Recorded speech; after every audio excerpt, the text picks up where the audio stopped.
Thank you, and good afternoon, everyone. Well, for more than 7 years now, in the United States, in Canada, and around the world, human rights have, by any measure, been under siege. And the sad irony is that the excuse, the justification for these relentless human rights violations has been security. To boost our security, to make us all feel safer, the basic human rights of untold thousands of people have been brutally and cavalierly violated. Torture, discrimination, disappearances, arbitrary arrest, unlawful imprisonment, civilian deaths in wars fought in the name of security. Injustice has become an insidious legacy of the September the 11th terrorist attacks. Injustice, though, does not bring safety. Injustice ultimately breeds only greater insecurity. But change may be afoot. Looking south of the border, there is renewed hope now that President Obama is prepared to bring this harrowing chapter in U.S. human rights history to a close. With his decision to close Guantanamo Bay and the U.S. network of ghost detention centers, and his repudiation of torture, President Obama has begun to chart a new course for the United States, which does not sell human rights short in countering terrorism and bolstering security, an approach that recognizes that human rights protection must be the response to insecurity and most certainly is not the cause of it. With all of this hope in the air, and with President Obama's impending visit to Ottawa next week, what of Canada's approach? Is Canada in line with the emerging commitment to human rights modeled in recent weeks by President Obama? Is our government taking the same bold, decisive steps to make it unequivocally clear that Canada puts human rights at the forefront of our efforts to protect security? Sadly, no. Much remains to be done to put human rights at the heart of national security in Canada. At best, we hear silence and we witness inaction when it comes to these challenges. At worst, laws, policies, practices that lead to human rights violations continue in our immigration system or on the battlefield in Afghanistan. There is, however, no better time for Canada to take steps towards a new commitment to rights. One long overdue step forward would be to reform Canadian law and practice to ensure that all Canadians arrested and imprisoned in foreign countries are treated equally by the Canadian government, including in cases involving national security allegations.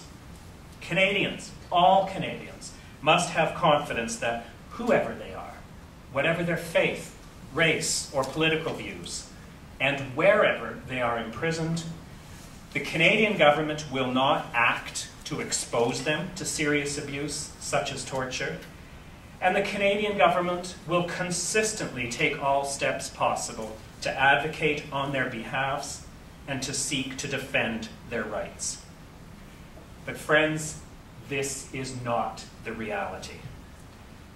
Meher Arar, Abdullah al-Malki, Ahmed al-Mati, and Muyad Nuruddin have now been freed from Syrian and, in Mr. al-Mati's case, Egyptian imprisonment, and are no longer within the reach of their torturers.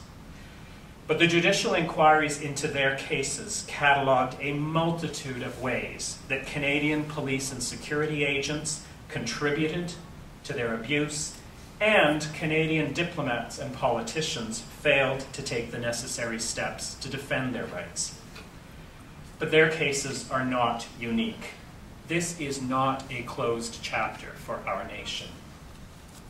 Hussein Chalil in China, Omar Khadr at Guantanamo Bay, Bashir Maktal in Ethiopia, Abu Sufyan Abdulrazik in Sudan, Mohammed El Attar in Egypt, and the list sadly goes on. Around the world, numerous Canadians languish in prison, sometimes accused or even convicted of security-related crimes, but afforded nothing close to justice, subject to torture and ill treatment, held in abysmal prison conditions, given no trials or profoundly unfair trials, provided no legal representation or at best poor legal representation, no consular assistance or infrequent consular assistance, no access to their families, and no end in sight.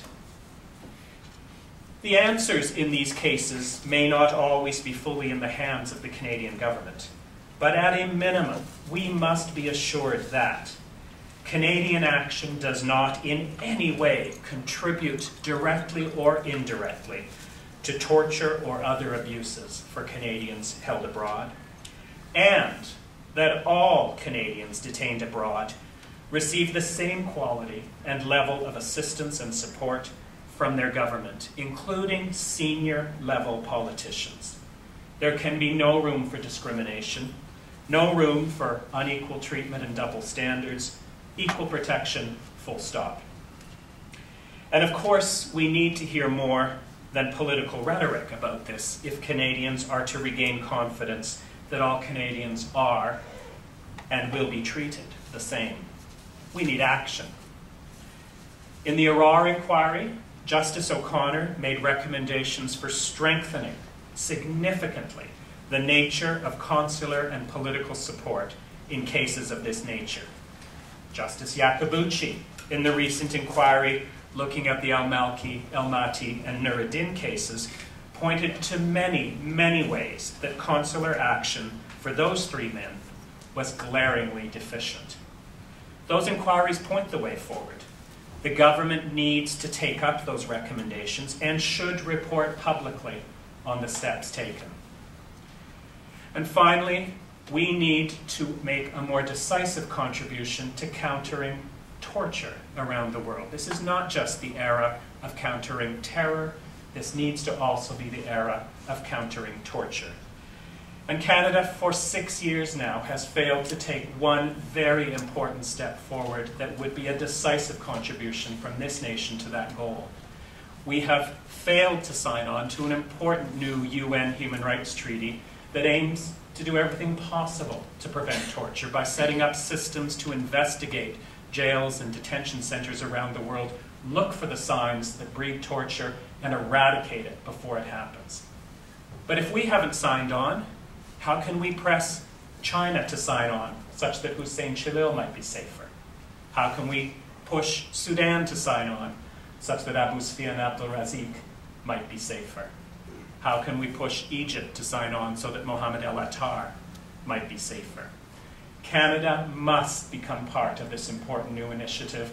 No more excuses, no more delay. We must ratify the optional protocol to the UN Convention Against Torture. President Obama will arrive in Ottawa next week, having made it clear where he stands, that the choice between rights and security is a false choice. It is time for Prime Minister Harper to follow suit.